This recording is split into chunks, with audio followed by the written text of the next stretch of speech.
Assalamualaikum warahmatullahi wabarakatuh. Okay, today we meet again for semester 2 and I will continue to explain the material for today, that is verb tense agreement. Okay guys, I divide into two meetings for verb tense agreement. Today I will explain about just generally verb tense agreement, but for next week or in the next meeting, I will explain into the specific one. Okay, guys, I'm trying to remind you again about to pretend the spread of COVID-19. Yeah, don't forget to washing your hand. Don't forget to don't touch each other. Don't yeah, don't make a gather with your friend. Yeah, just stay at home.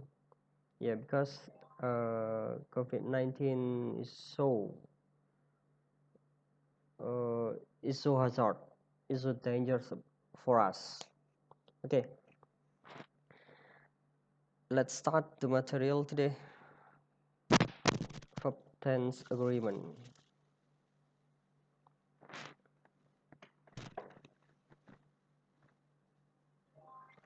Yeah, verb tense is the form of the verb that indicates time. A verb tense not only indicates past, present, and future action, but also indicates whether the action is ongoing or complete, or let it come. Ya, verb tense. In Indonesia, verb tense is kata kerja.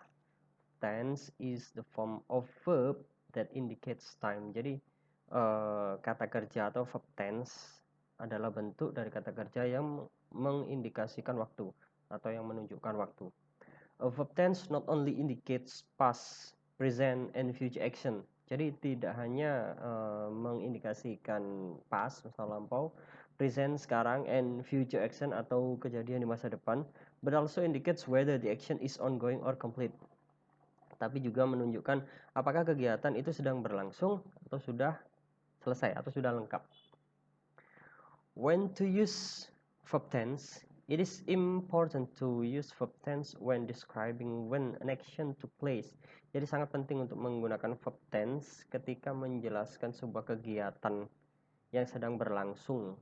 Jadi biar pendengar or audience will be understood about time that you explain to them. Jadi audience tahu waktu atau keterangan waktu yang sedang kalian jelaskan dari sebuah kegiatan yang kalian jelaskan. Jadi kalau di bahasa Indonesia mungkin tidak perlu ada verb tense. Mereka cukup menambahkan keterangan waktu, entah kemarin, entah minggu lalu, bulan lalu. Kalau misalkan future-nya di bahasa Indonesia itu kita menggunakan minggu depan, bulan depan, besok. Nah, itu sudah cukup. Tapi kalau di bahasa Inggris tidak cukup hanya menambahkan yesterday, a week ago, a month ago, a year ago, tomorrow, next week. Tapi kita juga harus melakukan perubahan di kata kerjanya. Jadi itu menunjukkan kalau misalkan ada perubahan atau ada verb tense-nya. Verb tense. The three most common use of verb tense are past tense, present tense, future tense. Jadi bentuk dasar dari tense atau tenses mungkin sudah dijelaskan di mata kuliah grammar. Ada past tense, ada present tense, ada future tense. Past tense pasti sudah tahu semua ya. Masa lampau, masa lalu. Namanya masa lalu tidak perlu diingat-ingat, nanti sakit hati kalian ya. Kalau punya kenangan buruk, tapi kalau nggak punya kenangan apa-apa di masa lalu, itu lebih sadis lagi kalian. Oke, jadi past tense membahas tentang masa lalu, masa lampau. Present tense, masa sekarang. Future tense, masa depan. Nah, bagi yang punya angan-angan untuk nyepik gebetan, mungkin bisa menggunakan future tense. Oke, I will marry you 10 year 10 year from now. Nah, mungkin seperti itu. Example, swim. Swim kalau di past tense kan menjadi apa? Coba kita lihat swam. Nah, present tense-nya swimming. Future tense-nya will swim. Ini contoh yang buruk, contoh yang salah dari bentuk swim. Kalau misalkan kita bingung ya, atau misalkan kita ndak hafal regular verb sama irregular verb, bisa diakal aja lah, ditambah ed kayak gini. Oh, yang penting ada ed-nya itu udah pasti bentuk itu ya, bentuk regular verb. Nggak tentu soalnya ada aturannya.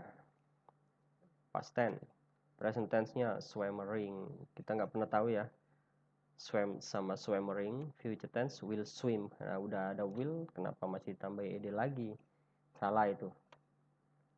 Konsistensi. Yang dimaksud konsistensi di sini adalah oke, kita lihat dulu penjelasannya. Most of the time once a verb tense is established in a sentence, it is used for the rest of the sentence. Nah, jadi maksudnya di sini tuh kalau misalkan kita dalam satu kalimat itu ada beberapa kata kerja yang kita gunakan. Nah, kita harus konsisten. Kalau misalkan kita menggunakan kata kerja pas dalam bentuk pas, itu semua kata kerja dalam satu kalimat tersebut harus menggunakan pas. Nah, kecuali nanti ada keterangan-keterangan yang menjelaskan atau mengharuskan kita berubah bentuk kata kerjanya. Nah, kalau misalkan dia kata kerja dasar atau kalimat dasar, harus konsisten. Jadi kalau misalkan present ya present, kalau misalkan past ya past, kalau future ya future. Gitu. Common mistake, kesalahan yang umum. The most common mistake is using the wrong past tense. Example, wrong. He has went to the office. Nah, ini sudah went, kenapa harus ada has-nya ya? Jadi langsung aja. Right, he went to the office. Nah, jadi tidak perlu pakai has. Bad example paragraph. Ini contoh paragraf yang salah. Jim running the dog to meet his friends. They want to go swim in the lake today, so they had already bringing the towels to dry off. Nah, after you write this paragraph, I hope you can find the mistake one about the verb, and then please check into the correct one.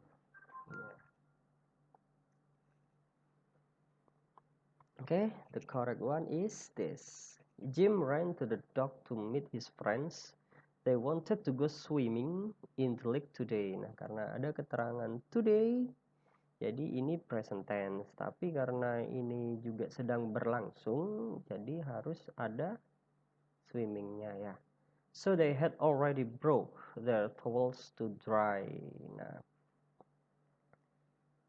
tuh. Okay, thanks. Okay, I think enough the explanation for today. Next week I will explain specifically about verb tense. Okay, if you have any question, please ask into the comments box below. Don't forget to subscribe and likes about this video, and see you next week. Assalamualaikum warahmatullahi wabarakatuh.